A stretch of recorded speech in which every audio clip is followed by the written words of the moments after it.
John Lusk here of Lusk Archery Adventures.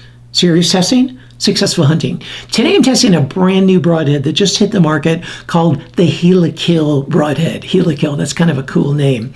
And I'm going to be testing it using my regimen for 2026. And for a detailed description of that regimen, please check out the video I posted earlier this year called 2026 Broadhead Test Process. And it'll walk you through all the tests that I do and how I do it and so forth. And I'm going to be using my Elite Eon Compound bow set at 62 pounds, 26.5-inch draw for most of the shooting.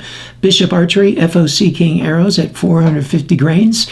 And I'm using my new Ravin LR XBow at 450 feet per second. Let's zoom on in here and check out this cool looking broadhead. Go through some of the design features and specifications and then put it to the test.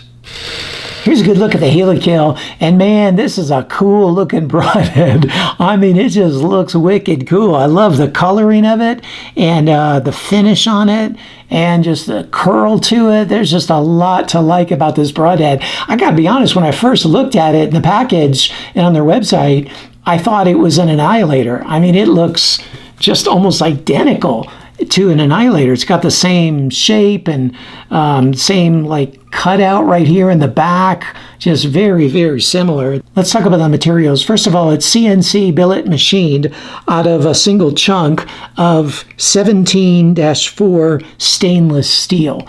And it's brought to a Rockwell hardness of 45, which they find to be a good balance of durability and edge retention, as well as ease of resharpening. And then it's got some sort of a coating to it here, and I'm not sure what that coating is, but I know it looks really cool. I love the look of that coating. And then the length is just over an inch, like 1.03 inches long by my measurements. The cutting diameter is 1 inch. So pretty small cutting diameter. Again, similar to an Annihilator, but it's single bevel sharpened. And so you've got a right single bevel sharpened angle here. I'm not sure what that is. It might be 40 degrees. Looks like a pretty steep angle for good rotation and extra durability. And then there's a twist to it. It's as though they took a single bevel Annihilator and then just twisted it. And if you look at this one, you can see there, if you line it up, you can see the twist to it.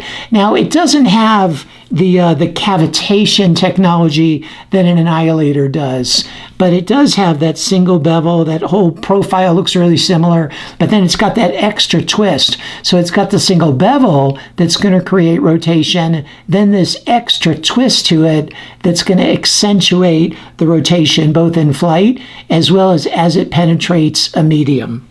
It's 100% made and manufactured in the USA, and this is the 100 grain model. They also make a 125 grain model, and the blades are 0.035 inches thick.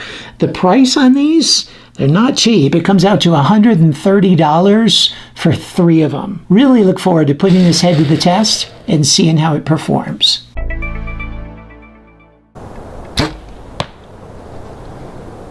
With my Elite Compound bow at 45 yards, it got the 9 ring. And just so you know, that's a 2-inch bullseye.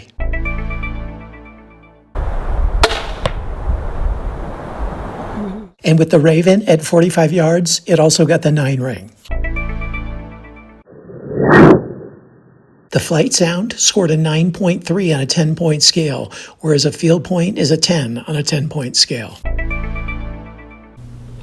It took 241 grams of force to cut through the wire, which is a 9.59 on a 10-point scale.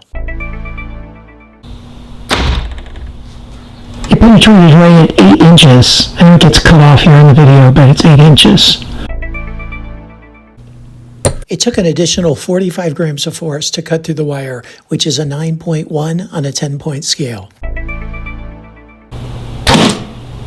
It penetrated through 69 layers, which is a 9.86 on a 10-point scale.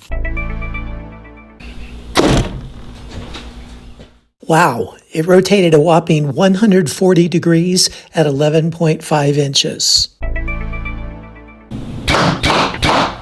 The head's in excellent shape after the 3 shots through the MDF.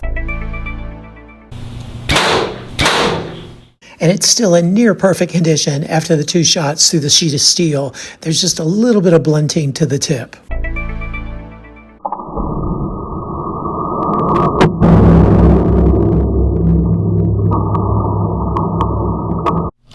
Here it is after all the durability testing. Still spins fairly well into the MDF. Of course, it was perfect in the steel plate. It was also perfect into the cinder block. It penetrated pretty deeply and stuck in there. And you can see what happens typically with single bevels is it keeps trying to twist. And so the steel got a bit twisted there at the end and shattered. That twist that was already there just got accentuated even more as it twisted into the cinder block. But overall, really impressive durability. So what'd you think? Man, like I said earlier, this is one really cool looking broadhead, okay? That rotation was just crazy. I mean, how much it rotated in the gel. It'd be really interesting to see how well it does on an animal in a hunting situation. I imagine it would do pretty well. It's got a little bit of a small cut. The blades weren't super sharp. The flight, I expected a little bit more from the flight, but hey, maybe that was just me. But man, there's a lot of upside to this broadhead as well. But hey, you check out the score sheet and see how it performed in the areas that matter to you the most, and see if it might be a good fit for you and your hunting needs. Stay tuned for the overall cumulative score, as well as the corresponding Lusk grade. And also stay tuned for a list of all the discount codes I can offer just to help you save some money in the field. Hey, thanks for tuning in. I look forward to seeing you next time.